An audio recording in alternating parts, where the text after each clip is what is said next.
Cars. You gotta love them. They take us where we want to go. They've opened the world up to us in ways that never existed for our ancestors. They have proven to be something that we cannot live without. The most popular question asked about cars is not just how are they made, what engine is in them, but who invented the first automobile? Well, that is a difficult question to answer. But we can tell you who invented one of the first luxury cars. Meet Charles Richard Patterson. Charles was born into slavery in 1833 on a slave plantation. While not much is known about his life as a slave, we do know that Charles came to live in Greenfield, Ohio around 1862. Some say that Charles and his family escaped slavery in 1861. Some say they bought their freedom, and some say he escaped all alone.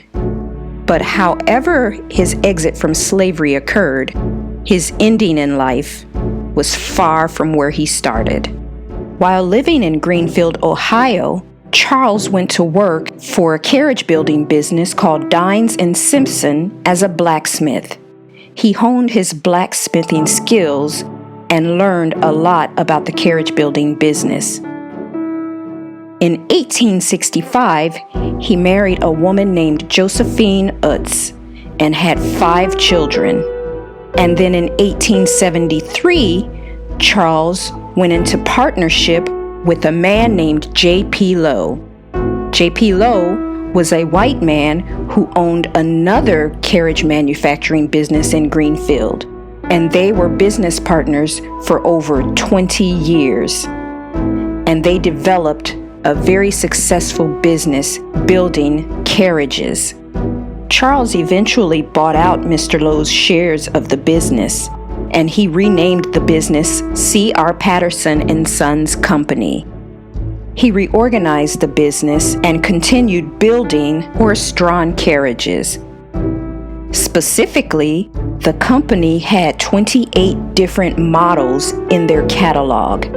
The models ranged from the larger and more expensive closed carriages built specifically for the professionals and the upper class, to the more simple open buggies, more affordable for the regular man. C.R. Patterson and Sons employed a workforce of anywhere from 35 to 50 individuals, and their workforce was integrated.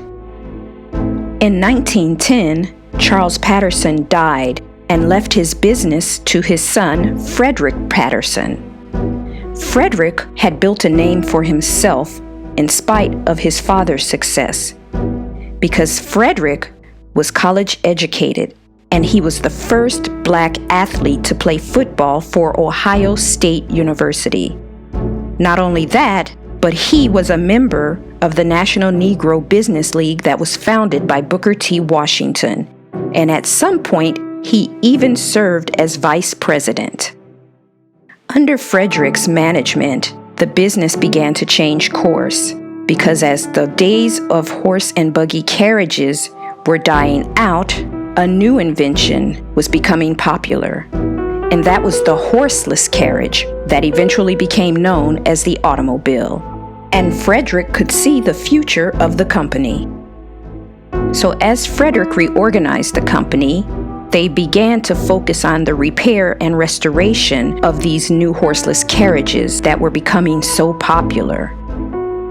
This gave him and his workers the opportunity to really get hands-on knowledge about how automobiles work. And that led them to the creation of the company's very first automobile. Frederick debuted the company's new model car in 1915, and it ranged in price from $685 to $850. And like his father, Frederick believed highly in advertising, and advertise he did. As a matter of fact, one of Frederick's ads specifically states, and I quote, It is intended to meet the requirements of that class of users who, though perfectly able to spend twice the amount, yet feel that a machine should not engross a disproportionate share of expenditure, and especially it should not do so to the exclusion of proper provisions for home and home comfort and the travel of varied other pleasurable and beneficial entertainment. It is a sensibly priced car. It is intended to carry with it, and it does so to perfection, every conceivable convenience and every luxury known to car manufacture. There is absolutely nothing shoddy about it, nothing skimp and stingy." End quote. This new model became very popular and orders began to pour in. And as their model car became popular, they delved into designing more options for their customers. In time, they developed several different models of coupes and sedans, as well as a speedster called the Red Devil. This speedster had a 30 horsepower Continental 4-cylinder engine, a full floating rear axle, a cantilever, springs, electric starting and lighting, and a split windshield for ventilation. The quality of the company's automobile was highly regarded among the population, just as their carriages had been. Unfortunately, the company was not able to keep up with the manufacturing and production scale of companies like General Motors and Ford. Frederick had a small company and their cars were made by hand. While they were very high in quality, they were not able to mass produce their automobiles as the companies in Detroit were. In 1918, C.R. Patterson and Sons halted production of their automobiles, but by that time they had produced somewhere between 30 to 150 vehicles. What they did do was convert their business back to the repair side, and they focused on the repair and maintenance of automobiles that had already been produced by other manufacturers. But they were not done coming up with ideas, because in the 1920s, they began to produce the bodies of buses and trucks. And these bodies were fitted on the chassis of other manufacturers, like Ford and General Motors and Chrysler.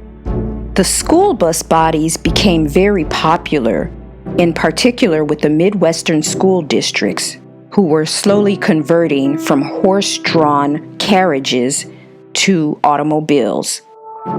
But this success did not last long, because in 1929, the stock market crashed and the Great Depression hit. In 1932, Frederick Patterson died, and the company was now run by his sons. The company moved to Gallipolis, Ohio, and changed its name to Gallia Body Company. But all attempts to bring the company back to its former glory failed, and in 1939, after 74 years, C.R. Patterson and Sons closed their doors. Unfortunately, there are no known automobiles that have survived from the C.R. Patterson Company, but his legacy lives on. They are the first luxury automobile brand, and their automobiles were built of a quality that was greater than Ford, Chrysler, and General Motors. While they could not match the manufacturing capacity of those companies could not match their quality.